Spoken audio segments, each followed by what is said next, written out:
For the repair of the Alfa Laval EPC50 OP board, the following procedures were necessary: replacement of various electronic components and general cleanup of the unit.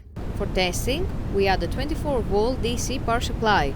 As soon as we turn it on, the unit reacts and the screen lights up.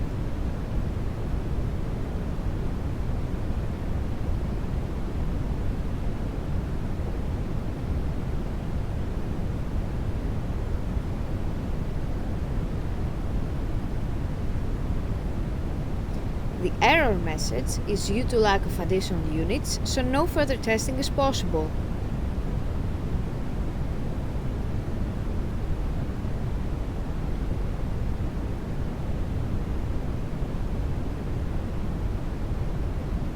It is now clear that the board is working successfully and is ready to be delivered to the customer.